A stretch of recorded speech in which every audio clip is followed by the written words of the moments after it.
안녕하세요. 저는 강민석이라고 합니다. 37살이고 평범한 회사원으로 일하고 있습니다. 제 이야기가 다른 분들에게 도움이 될지는 모르겠지만 제가 겪었던 고통스러운 순간들을 공유하려고 해요. 결혼 10년 차였던 저희 부부는 겉보기엔 정말 행복했어요. 아내 이서영은 36으로 전업주부로 우리 가정을 돌보고 있었고 아들 준호는 올해 초등학교 2학년이 되었죠. 평일에는 바쁜 회사 일로 가족과 시간을 많이 보내지 못했지만 주말만큼은 온전히 가족을 위해 시간을 내려고 노력했습니다. 준호와 자전거를 타러 가기도 하고 서영이와 함께 영화를 보거나 맛있는 식사를 하러 가기도 했어요. 그런 소소한 행복이 모여 우리 가정을 지탱해 왔다고 생각했습니다. 얼마 전부터 준호가 새 친구를 사귀었는데 그 아이 이름이 지아였어요. 같은 반 친구인데 성격이 참 밝고 활달해서 준호가 금방 친해졌다고 하더군요. 학교 학부모 모임에서 지아의 아버지 박진우를 처음 만났습니다. 39살로 저보다 2살 많았고 인상이 좋았어요. 이혼 후 혼자서 지아를 키우고 있다고 했죠. 아이에게 다정하게 말을 걸고 준호에게도 친절하게 대해주더라고요. 지아 아빠 애한테 참 잘해주더라. 혼자서 키우는데도 정말 훌륭한 아빠 같아. 서영이가 종종 이런 말을 하곤 했습니다. 처음에는 그저 아이들의 친구 부모님에 대한 일상적인 대화라고만 생각했죠. 가끔 서영이 말하길 남자가 혼자 아이를 키우는 게 쉽지 않을 텐데 대단하다고도 했어요. 준호도 지아를 정말 좋아해서 학교에서 있었던 일을 이야기할 때마다 지아 얘기를 빼놓지 않았습니다. 아빠, 지아가 오늘 내가 문제 푸는 거 도와줬어. 지아네 집에는 장난감이 엄청 많대. 다음에 놀러 가도 된대. 아이의 순수한 우정을 보면서 저는 흐뭇한 미소를 짓곤 했어요. 그때까지만 해도 모든 것이 평온했습니다. 우리 가정에 어떤 균열이 생길 것이라고는 상상조차 하지 못했죠. 준호가 지아와 친해지고 그 인연으로 우리 부부가 박진우를 알게 된 것이 우리 가정의 행복을 뒤흔들 첫 발자국이 될 줄은 전혀 몰랐습니다. 가끔은 그날로 시간을 돌릴 수 있다면 얼마나 좋을까 생각합니다. 그런 상상을 하면서도 한편으로는 언젠가는 드러났을 진실이라 생각하기도 하지만요. 어쩌면 그때 알게 된 것이 다행인지도 모릅니다. 더 깊은 배신을 당하기 전에 말이죠. 시간이 지나면서 준호와 지아의 우정은 더 깊어졌고 자연스럽게 두 집이 왕래하는 일이 부쩍 많아졌습니다. 아이들이 서로의 집에서 놀기도 하고 때로는 학교 행사 때 만나 이야기를 나누기도 했죠. 처음에는 단순한 학부모 관계로 시작됐지만 점차 서영이와 박진우가 단둘이 대화하는 시간이 늘어가는 것을 느꼈습니다. 아이들이 친하니까 자주 보게 되네. 서영이가 웃으며 하는 말에 저는 별 의심 없이 고개를 끄덕였습니다. 그저 아이들의 친구 부모와 자연스레 가까워지는 관계라고만 생각했으니까요. 하지만 어느 날부터인가 서영의 변화가 눈에 들어오기 시작했습니다. 평소엔 편안한 옷차림을 즐기던 아내가 외출 때마다 조금 더 신경 쓰는 모습이 보였어요. 오늘 어디가? 준호 친구들이랑 놀이터에서 만나기로 했어. 집을 나서는 서영의 모습이 낯설었습니다. 평소보다 화장도 진하고 옷차림도 달라졌어요. 처음에는 그저 기분 전환이려니 했죠. 하지만 그런 날이 잦아지면서 조금씩 의문이 들기 시작했습니다. 특히 외출 후 돌아오는 시간이 점점 늦어지는 것이 마음에 걸렸어요. 미안해, 엄마들끼리 이야기하다 보니 시간 가는 줄 몰랐네. 늦은 귀가에 대한 서영의 설명은 항상 비슷했습니다. 하지만 그런 날이면 서영의 표정에서 미묘한 변화를 느꼈어요. 평소보다 밝고 활기찬 미소, 그리고 가끔은 불안정해 보이는 눈빛이 교차했죠. 그럴 때마다 가슴 한구석이 불편해지는 느낌을 받았지만 그저 제 지나친 신경쓰임이라고 스스로를 달랬습니다. 준호도 변화가 있었습니다. 아이가 종종 이런 말을 하기 시작했어요. 엄마랑 지아 아빠가 우리 없을 때 전화 많이 해. 지아 아빠가 엄마한테 선물도 줬대. 아이의 순진한 말에 처음에는 그저 웃어 넘겼지만 점점 마음 한구석에 의심의 씨앗이 자라나기 시작했습니다. 그래도 여전히 저는 제 아내를 믿고 싶었어요. 열해 동안 함께한 사람이니까요. 하지만 세상에는 뚜렷한 증거 없이도 느낄 수 있는 변화가 있는 법입니다. 사랑하는 사람의 미묘한 태도, 변화, 설명할 수 없는 공백의 시간들, 그리고 더 이상 공유되지 않는 일상의 소소한 이야기들. 이런 것들이 모여 제 마음에 불안감을 키웠죠. 변화는 서서히 찾아왔고 저는 그 모든 징후를 외면하고 싶었습니다. 하지만 머지않아 의심은 더 명확한 형태로 나타날 예정이었습니다. 그날 밤은 유독 잠이 잘 오지 않던 밤이었습니다. 시계는 새벽 2시를 가리키고 있었고 창문 밖에서는 비가 약하게 내리고 있었어요. 몸을 뒤척이다 화장실에 가려고 일어났을 때였습니다. 침실 문을 열려는 찰나 베란다에서 희미한 불빛이 새어나오는 것을 발견했죠. 커튼 사이로 안에 서영이 핸드폰을 귀에 대고 조용히 통화하는 모습이 보였습니다. 이 시간에 누구와 통화를 하는 걸까? 호기심과 불안함이 동시에 밀려왔어요. 발걸음을 멈추고 숨을 죽인 채 서 있었습니다. 서영의 입술은 분명 무언가를 말하고 있었지만 바람에 흩어지는 목소리 때문에 내용은 정확히 들리지 않았어요. 그런데 전화기 너머에서 남자 목소리가 작게 들렸습니다. 내용은 분간하기 어려웠지만 그 낮고 친밀한 말투가 가슴을 섬뜩하게 찔렀습니다. 마치 오래 알고 지낸 사이처럼 편안하고 다정한 말투였죠. 순간 모든 것이 천천히 무너져 내리는 듯한 느낌이 들었습니다. 조용히 돌아서며 마음속에 말을 삼켰습니다. 누구랑 통화하는 거야? 이 시간에? 침대로 돌아가 누웠지만 더 이상 잠은 오지 않았어요. 천장을 바라보며 무수한 생각들이 머릿속을 휘젓고 다녔습니다. 혹시 내가 너무 예민한 건 아닐까? 단순한 오해일 수도 있지 않을까? 하지만 직감은 이미 다른 말을 하고 있었죠. 그날 밤부터 제 의심은 점점 확신으로 변해갔습니다. 다음날 아침 서영은 평소와 다름없이 밝게 아침을 준비하고 있었어요. 마치 아무 일도 없었다는 듯이 말이죠. 저는 어젯밤 본 광경을 언급하고 싶었지만 차마 입이 떨어지지 않았습니다. 대신 평소보다 서영의 행동을 더 자세히 살펴보게 되었어요. 어젯밤에 잘 잤어? 무심코 던진 제 질문에 서영은 잠시 손을 멈추더니 금방 다시 움직이며 대답했습니다. 응, 그냥 그랬어. 비소리 들으면서 잤지. 짧은 순간이었지만 그 미묘한 머뭇거림이 제 가슴을 더욱 조여왔습니다. 평소 같았으면 눈치채지 못했을 작은 변화였지만 이제는 모든 말과 행동이 의심스럽게 느껴졌어요. 아침 식사 내내 서영의 표정을 살폈지만 그녀는 능숙하게 일상적인 대화를 이어갔습니다. 준호야, 오늘 소풍 가는 날이지? 도시락 싸놨으니까 잊지 말고 가져가. 아빠 오늘 늦게 들어오세요.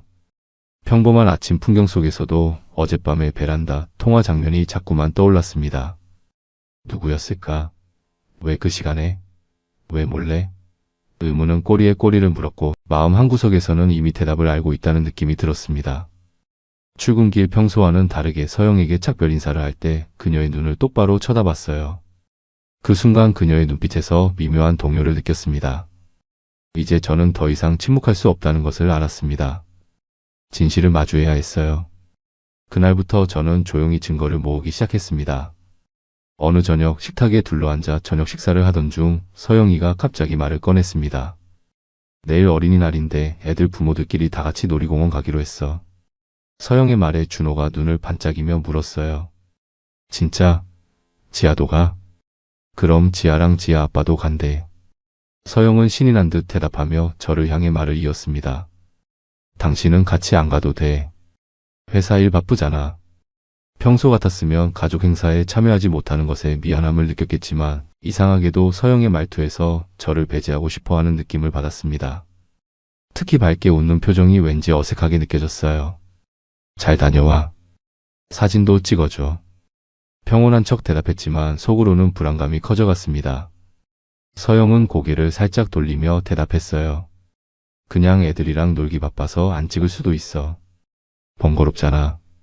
평소라면 가족 사진 찍기를 좋아하던 아내가 갑자기 사진 찍는 것을 꺼리는 모습이 이상했습니다.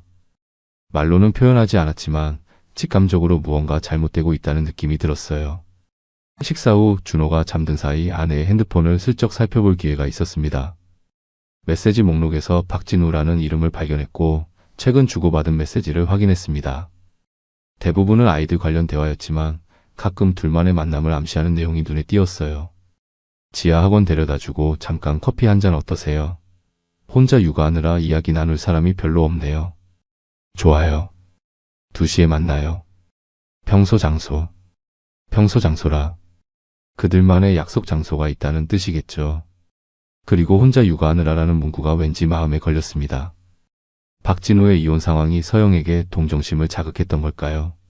아니면 그것이 서로를 가까워지게 만든 요소였을까요? 더 살펴보려 했지만 서영이 화장실에서 나오는 소리가 들려 서둘러 핸드폰을 제자리에 두었습니다. 그날 밤 잠들지 못한 채 여러 생각이 머릿속을 스쳐 지나갔습니다. 의심은 이제 확신에 가까워지고 있었어요. 아내가 이혼한 아이 아빠에게 동정심을 넘어선 감정을 느끼고 있는 건 아닐까. 그들이 나누는 대화에는 단순한 친구 관계 이상의 무언가가 있었음이 분명했습니다. 다음날 아침 서영은 평소보다 일찍 일어나 준비를 서두르는 모습이었습니다. 평소와는 다르게 화장도 신경 써서 하고 옷차림도 좀 더 꾸민 듯 했어요. 출근 준비를 하는 제 앞에서 서영이 갑자기 말했습니다. 참 얘기 있어. 다른 애들이 아파서 못 간대. 어쩔 수 없이 지아네랑만 가야 될 것 같아. 그 말에 저는 순간 가슴이 철렁 내려앉는 느낌이 들었습니다. 하지만 최대한 태연한 척 대답했어요. 그래. 그럼 지아네 가족이랑 우리만 가는 거야? 응. 지아랑 진우씨 그리고 우리. 순간 머리가 하얘졌지만 아무렇지 않은 척 고개를 끄덕였습니다. 서영이 그를 진우씨라고 부르는 친근한 호칭에 신경이 쓰였어요. 출근길에 오르며 어젯밤 베란다 통화 장면이 다시 떠올랐습니다. 그리고 가슴 한구석에서는 이미 끔찍한 진실을 알고 있다는 느낌이 들었어요. 이혼남이라 외로울 테니 친절하게 대해야 한다더니 이게 다 빌미였던 걸까? 어린이날 아침 서영의 말대로 결국 지아네 가족과 함께 놀이공원에 가게 되었습니다. 표정만큼은 평온하게 유지하려 노력했지만 전날 밤 베란다 통화 장면이 계속해서 머릿속을 맴돌았어요. 회사에 도착한 후 조퇴 신청을 했습니다. 불안한 마음을 떨칠 수 없었거든요. 얼마 전 아내의 휴대폰에 몰래 설치해둔 가족 위치 공유 앱을 켜봤습니다. 지도에는 진오리공원 회전목마 앞 위치에서 3시간째 머무른 표시가 나타났어요. 3시간이나 회전목마 앞에만 있다니 이상하게 느껴졌습니다. 아이들과 함께라면 여러 놀이기구를 타고 다니는 것이 자연스러운데 말이죠. 애들 데리고 갔는데 놀이기구 하나 안 타고 거기만 있는다고? 속이 뒤집힌 채 차를 몰고 놀이공원으로 향했습니다. 차 안에서 혼잣말처럼 중얼거렸어요. 무슨 일이 벌어지고 있는 거냐? 놀이공원에 도착해서 인파 사이를 뚫고 회전목마 근처로 향했습니다. 그리고 그곳에서 마주친 광경에 가슴이 무너져 내렸어요. 회전목마 주변 벤치에 앉은 서영과 박진우. 지아와 준호는 회전목마를 타고 있었고 두 어른은 다정한 표정으로 마주보고 앉아 있었습니다.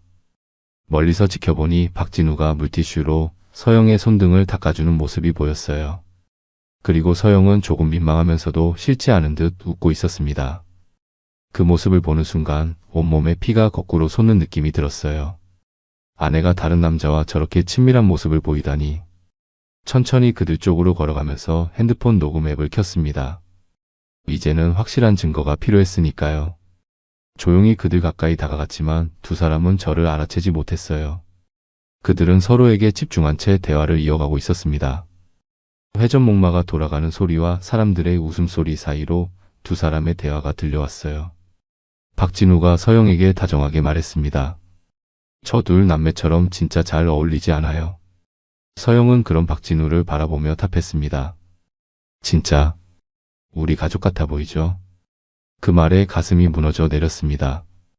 아내의 입에서 우리 가족이라는 말이 나오다니. 열애 동안 함께 지내온 제가 아닌 다른 남자와 가족이라니. 모든 의심이 확신으로 바뀌는 순간이었습니다. 그때 회전목마 위에서 준호의 목소리가 또렷하게 들렸습니다. 엄마, 지아 아빠랑 진짜 결혼할 거야? 그럼 지아랑 나는 진짜 남매 되는 거야. 그 말에 박진우는 당황한 듯 주변을 둘러보다 아이에게 손짓하며 말렸습니다. 준호야, 아까 그건 장난이랬잖아. 쉿. 순간 모든 것이 명확해졌습니다. 그들이 나눈 대화, 아이의 순진한 질문, 그리고 당황한 박진우의 반응까지. 모든 것이 제가 의심했던 최악의 상황을 확인시켜 주었어요. 가슴속에서 분노가 끌어올랐지만 최대한 차분함을 유지하며 그들 앞에 섰습니다. 장난이라니요? 그럼 베란다에서 전화할 땐 진심이었나 봐요, 서영씨. 제 목소리에 서영은 뒤돌아보더니 얼굴이 하얗게 질렸습니다. 박진우도 자리에서 벌떡 일어나 저를 막으려다 멈췄어요. 두 사람의 표정에서 당혹감과 죄책감이 동시에 읽혔습니다. 회전목마는 계속해서 돌아가고 있었고 아이들은 즐거운 비명을 지르며 웃고 있었죠. 하지만 우리 세 어른의 세계는 그 자리에서 완전히 얼어붙은 듯 했습니다. 민석씨, 이건... 박진우가 말을 꺼내려 했지만 저는 차갑게 말을 잘랐습니다. 아이들 앞에서 남의 아내 손잡고 가족 같다고요? 제 목소리는 조용했지만 말끝마다 분노가 묻어났습니다. 서영은 떨리는 목소리로 말을 이었어요. 이건 오해야. 우리는 그냥, 그래요. 잘 어울리네요. 근데 이제, 법정에서도 그렇게 잘 붙어 계시길 바랍니다. 핸드폰 녹음 화면을 보여주며 말했습니다. 녹음 시간이 흐르고 있었고, 방금 전 그들의 대화와 준호의 질문, 그리고 박진우의 당황한 반응까지 모두 담겨 있었죠. 아이 목소리, 당신들 대화. 전부 녹음했어요. 그 말에 서영의 얼굴에서 핏기가 완전히 사라졌습니다. 박진우는 주변을 둘러보더니 목소리를 낮춰 말했어요. 여기서 이러지 맙시다. 아이들도 있고. 네, 맞아요. 아이들이 있으니까 더 참담하죠. 두 분이 우리 아이까지 거짓말로 속이고 있었다는 게. 그때 회전목마가 천천히 멈추었고 준호와 지아가 즐겁게 뛰어내렸습니다. 아이들은 뭔가 이상한 분위기를 감지했는지 조용히 어른들 곁으로 다가왔어요. 준호가 제 손을 잡으며 물었습니다. 아빠 회사 안 갔어? 우리랑 놀러 왔어? 아이의 순진한 질문에 가슴이 메었지만 최대한 평온한 표정을 유지하며 대답했습니다. 응, 준호야. 아빠가 너무 보고 싶어서 왔어. 서영은 불안한 눈빛으로 저를 쳐다보고 있었고 박진우는 딸 지아의 어깨를 감싸며 한 발짝 물러섰어요. 공기 중에는 팽팽한 긴장감이 감돌았습니다. 아이들은 어른들 사이의 복잡한 감정을 이해하지 못한 채 다음 놀이기구를 타고 싶다며 제잘거렸죠. 아빠, 저기 바이킹 타고 싶어. 준호의 말에 고개를 끄덕이며 아이의 손을 잡았습니다. 그리고 서영과 박진우를 향해 차갑게 말했어요. 오늘 즐거운 시간 보내셨나 봐요. 이제 현실로 돌아올 시간입니다. 준호야, 우리 집에 갈까? 서영이 다급하게 끼어들었습니다. 잠깐만, 민서가. 내가 설명할게. 설명은 필요 없어요. 모든 걸 받고 들었어요. 이제 증거도 있고. 핸드폰을 흔들어 보이며 말했습니다. 그리고 준호의 손을 잡고 천천히 걸어가기 시작했어요. 서영이 뒤에서 따라오려 했지만 돌아보지 않았습니다. 이제 저는 제 가정을 지키기 위해 해야 할 일을 명확히 알고 있었습니다. 준호야, 지아는 아빠한테 보내고 우리 먼저 가자. 지아가 의아한 표정으로 물었습니다. 준호랑 같이 더 놀면 안 돼요? 아이의 순진한 질문에 마음이 아팠지만 최대한 부드럽게 대답했어요. 오늘은 여기까지만 하고 다음에 또 놀자. 준호야, 가자. 박진우가 다가오며 말했습니다. 잠깐만요, 강민석 씨. 애들 때문에라도 이러지 말고. 그의 말에 냉정하게 대답했습니다. 그쪽은 지금 이 아이들까지 망치고 있는 거예요. 혼자 아이를 키우는 게 힘들다며 우리 가정에 접근해놓고. 상식은 지켜야죠. 박진우의 얼굴이 굳어졌습니다. 그는 무언가 더 말하려는 듯했지만 제가 단호하게 말을 이었어요. 이제부터는 말이 아니라 서류로 얘기합시다. 준호의 손을 잡고 주차장으로 향했습니다. 서영은 울먹이며 뒤따라왔지만 저는 돌아보지 않았어요. 차에 도착해서 준호를 뒷좌석에 태우고 안전벨트를 메어주었습니다. 그리고 서영에게 차가운 목소리로 말했죠. 당신은 타지 마. 오늘은 호텔에서 지내든 어디서 지내든 알아서 해. 집에 오지 마. 서영은 충격받은 표정으로 저를 바라봤습니다. 민서가, 제발. 오해야.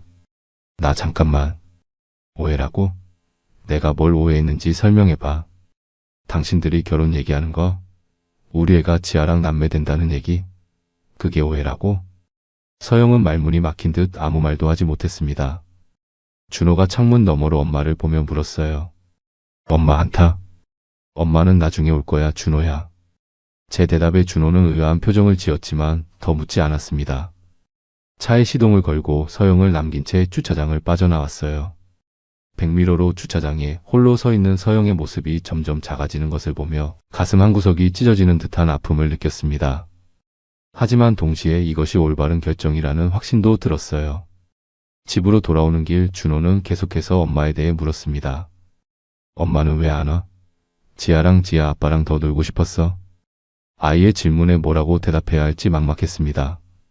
아직 어린 준호에게 어떻게 설명해야 할지 머릿속이 복잡했어요. 결국 최대한 간단하게 대답했습니다. 엄마는 나중에 올 거야. 오늘은 아빠랑 둘이서 재미있게 보내자. 집에 도착한 후 준호를 재우고 거실에 혼자 앉아 생각에 잠겼습니다. 그동안의 모든 상황이 주마등처럼 스쳐 지나갔어요. 서영의 변한 태도, 늦은 밤 베란다에서의 통화, 그리고 오늘 목격한 장면들까지 모든 것이 명확해졌습니다. 그날 밤 서영은 집에 돌아오지 않았어요. 대신 수십 통의 부재중 전화와 문자가 제 핸드폰에 쌓였습니다. 하지만 저는 어느 것 하나 받지 않았어요. 이제는 법적인 절차를 통해 깔끔하게 정리하고 싶었으니까요. 그리고 무엇보다 준호에게 최선의 환경을 만들어주는 것이 제 최우선 과제였습니다. 다음날 아침 준호를 학교에 데려다주고 곧바로 가정전문 변호사 사무실을 찾았습니다. 이제 돌이킬 수 없는 경계선을 넘어선 것이었습니다. 다음 주 월요일 저는 가정전문 변호사 사무실을 찾았습니다. 녹음 파일과 위치 기록, 그리고 그동안 모아둔 증거들을 모두 변호사에게 보여주었어요. 변호사는 모든 자료를 꼼꼼히 검토한 후 고개를 끄덕였습니다. 충분한 증거가 있네요. 이혼 조정 신청과 함께 상간자 위자료 소송도 동시에 진행할 수 있습니다. 얼마나 걸릴까요? 경우에 따라 다르지만 보통 몇 개월 정도 소요됩니다. 상간자 위자료는 2천만 원 정도를 청구하는 게 적절할 것 같고 이혼 소송에서는 양육권과 친권 단독 청구도 가능합니다. 변호사의 말에 심호흡을 하며 고개를 끄덕였습니다. 이제 돌이킬 수 없는 강을 건너고 있다는 느낌이 들었어요. 하지만 제 선택이 옳다는 확신이 있었습니다. 소송 절차가 시작되자 서영은 계속해서 연락을 시도했지만 저는 모든 대화를 변호사를 통해서만 진행했어요. 그녀는 여러 번 집에 찾아왔지만 문을 열어주지 않았습니다. 단 한 번 준호가 보고 싶다며 울며 불었을 때만 짧게 면회를 허락했죠. 하지만 그마저도 제가 지켜보는 가운데 이루어졌습니다. 준호는 상황을 완전히 이해하지 못했지만 엄마와 아빠가 함께 살지 않는다는 사실에 많이 혼란스러워했어요. 아이에게 최대한 상처를 주지 않으려 노력했지만 완전히 피할 수는 없었습니다. 그래도 아이의 정서적 안정을 위해 정신과 상담도 병행했어요. 법원에서의 재판은 생각보다 빨리 진행되었습니다. 회전목마 대화 녹음과 위치 기록, 그리고 손을 잡은 영상까지 불륜의 증거는 명백했어요. 더구나 준호가 들은 대화 내용은 그들의 관계가 단순한 친구 사이가 아니라는 결정적인 증거였습니다. 재판장은 서영의 변명을 들은 후에도 표정 변화 없이 판결을 내렸습니다. 피고 이서영과 박진우의 부적절한 관계는 원고의 혼인 파괴 행위로 인정됩니다. 이에 이서영은 원고에게 위자료 3천만 원을 지급하고 친권을 박탈합니다. 박진우는 위자료 2천만 원을 지급하며 아동 면접 교섭 금지 6개월 명령을 내립니다. 원고 강민석은 준호의 단독 양육권과 친권을 가집니다. 판결이 내려지는 순간 서영은 그 자리에서 주저앉아 흐느꼈습니다.